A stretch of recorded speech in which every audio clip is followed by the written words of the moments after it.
for this month on our newsletter, I'm going to be talking about critical risk. I'm going to start by asking some questions that I'm hopeful you'll be able to answer. And if you are able to answer them, I'd love you to comment on the newsletter and give us those answers. But if, as I suspect, there are some here that you are unable to answer or you're unsure of, then hopefully this article will give you some food for thought and some areas to go and investigate in your own organisation this month. So, how good are you at managing your critical risks? What is your data telling you about how effective your controls are that prevent people in your organisation being seriously injured or killed? I want you to think about that, and hopefully what that will do is lead you to another question for yourself, which is, what data are we using to be able to tell us whether we are effectively managing the most dangerous and the most hazardous things in our organisation? Having had a bit of a reflection on that, I've got a question. What is the definition of a critical risk in your organisation? Is there a description of a critical risk? Does everyone in the organisation understand what that definition is? And does everybody in the organisation know that these are an absolute priority? The next question is, what methods do you use to identify your most critical risks?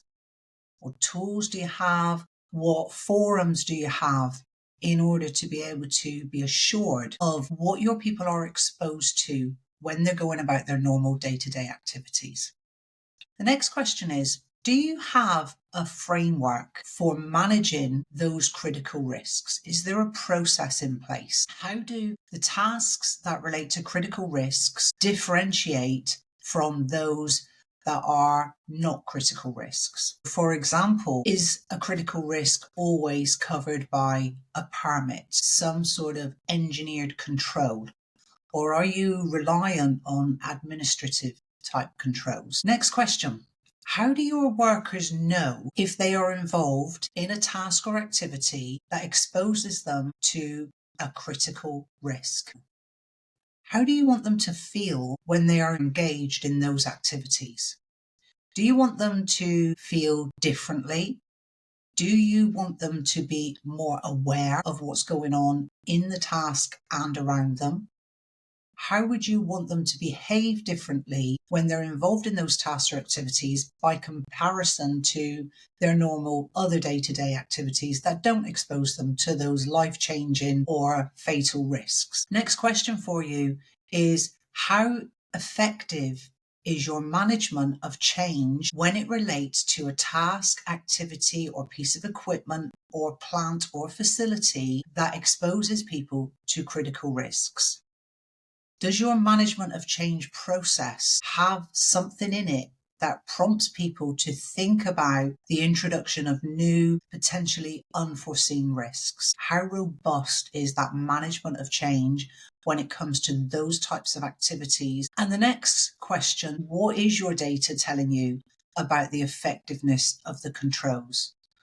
Are you seriously injuring or killing people in your organisation? Why am I talking about critical risk management? It's a topic that I'm discussing with many organisations, and I'm very often given an answer along the lines of, yes, we have a critical risk list. Here it is. These are all the things that have the potential to seriously injure or kill our people. That's a great start. However, close scrutiny of those lists very often shows that there is no differentiation between the things that can kill and seriously injure our people and the things that can cause minor injuries. Therefore, if we're not distinguishing the people killers in our organisation, then we're managing all risk equally, and we need to have a differentiation strategy. As a senior leader, when you absolutely know the things that can kill or cause life-changing injuries to your people, investment decisions around enhancements, controls, defence in depth become a no-brainer.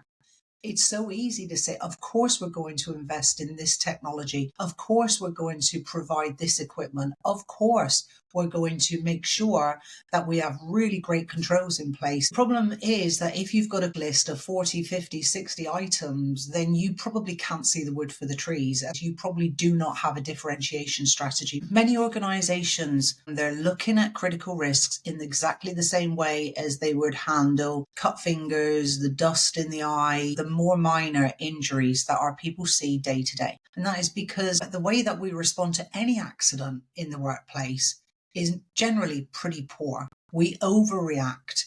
We go on a witch hunt. We want to find out who's to blame. We want to understand how the hell did that happen to those people. But actually, in our organizations, we are going to hurt people. People get hurt at home, in the kitchen cooking, in the garden mowing the lawn, on their hobbies and their activities, playing with their children at the local park. And so it's not realistic for us to think that people aren't going to get injured in the workplace. I'm not a fan of zero harm. I just don't think it's achievable.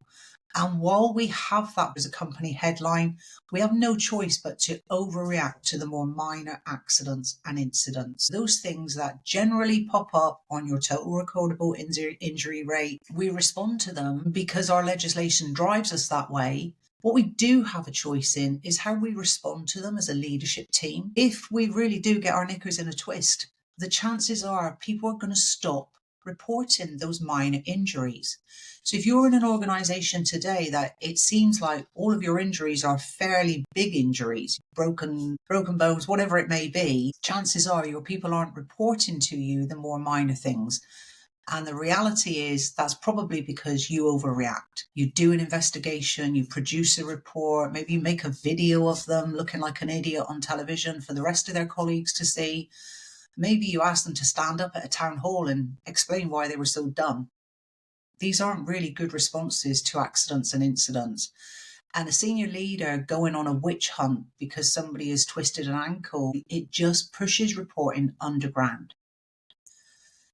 We do know from recent research that the things that harm or injure our people in the workplace are not the same as the things that kill them or cause life-changing injuries. What I'd like you to do is take these questions back to your organization and get the answers, and don't stop until you are satisfied that your most critical risks are being well managed, that you have robust controls in place, and that the workers who are involved in those tasks and activities that expose them to that level of harm are aware of where the harm will come from and what they're expected to do when they're involved in those tasks or activities. The last thing I really want to touch on is that while we continue to connect organisational bonuses and safety statistics, if somebody has had an accident which impacts your personal income for that year, the fact of the matter is it hits you personally in the pocket, and therefore this overreaction to the more minor things is bound to happen. Be assured, it does drive down reporting of minor incidents and accidents. So critical risk, get this to the top of your discussion list this week. Ask these questions.